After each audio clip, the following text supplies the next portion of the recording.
2018 চনত হৈছিলে। আজি 1 জুন 2024 ছবছৰ প্ৰায় অতিক্ৰম কৰিবৰ হ'ল। আজি আচলতে তেওঁলোকৰ তিথি অনুসৰি আজি তেওঁলোকৰ মৃত্যু তিথি পৰিছে। গতিকে আমি আজি ঘৰত ভকত বৈষ্ণৱক আমন্ত্ৰণ কৰিছোঁ। তেওঁৰ আত্মাৰ সদ্গতিৰ কাৰণে নাম এষাৰ ধৰিছোঁ আৰু ভগৱানৰ ওচৰত প্ৰাৰ্থনা কৰিছোঁ তেওঁৰ যাতে আত্মাই শান্তি পায়।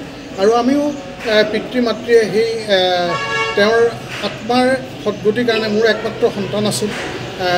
এতিয়াতো মোৰ আগলৈ পাছলৈ আৰু কোনো নাই। গতিকে তেওঁক লৈ আমি মানে বহুত আশা ভাৰাষা কৰিছিলোঁ, কিন্তু এতিয়া যিহেতু তেওঁ নাই, গতিকে তেওঁৰ যিহেতু আত্মাই শান্তি পায় আৰু সেয়ে আমাৰ শান্তি। আপুনি কৈছে যে আজি 6 বছৰ অতিক্ৰম কৰিলে, ন্যায়ৰ কথাটো কৈছে। ন্যায় আচলতে আপোনালোকে চবেই মন কৰি আছে, মই বহুতে প্ৰশ্ন কৰে আচলতে যে আপোনালোকৰ এই অভিনীলৰ হত্যাকাণ্ডৰ কেছটো একো নহ'ল নেকি, দোষী হাৰি গ'ল নেকি? আচলতে সেইটো হোৱা নাই বাৰু, কিন্তু আমি এতিয়ালৈকে যিখিনি কোৰ্টৰ ব্যৱস্থাৰ মাজেদি কেছটো আগবাঢ়িছে, সেইটো অকণমান যিটো পদ্ধতিত আগবাঢ়িব লাগিছিল সেইটো কাৰণে আমি সুখী নহয়।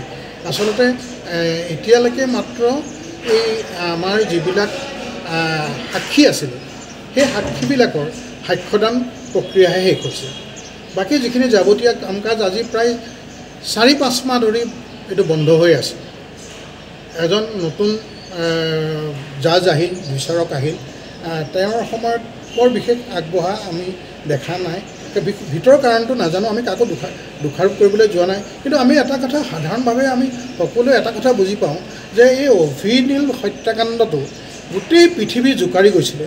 সকলোৰে মন মগজুত এতিয়াও সজীৱ হৈ আছে। আমি যেনেকৈ পিতৃ মাতৃয়ে আমি এই বস্তুটো সদায় অনুধাৱন কৰোঁ, এতিয়া আমাক যিয়ে দেখে, বিশেষকৈ আমাক যিসকলে আমাৰ লগত মুখখনৰ লগত চিনাকি হৈছে, প্ৰত্যেকে এটা প্ৰশ্নই কৰে যে আপোনালোকৰ এই কেছটো কি হ'ল, একো নহ'ল নেকি? গতিকে এই প্ৰশ্নবিলাকৰ সন্মুখীন হৈছোঁ। গতিকে আপোনালোকে বুজিব পাৰিছে যে কিয় তেওঁলোকে এই প্ৰশ্নটো কৰিছে। গতিকে আমি এতিয়া আজি 5 মাহে ধৰক বিচাৰ প্ৰক্ৰিয়াটো খুব স্থবিৰ হৈ গৈছে। নাজানো তাৰ ভিতৰৰ কাহিনী, কিন্তু আমি অলপ মাজে মাজে হতাশ হওঁ আচলতে, যেতিয়া দিন বাগৰে মানুহৰ যেতিয়া প্ৰশ্নৰ সন্মুখীন হওঁ।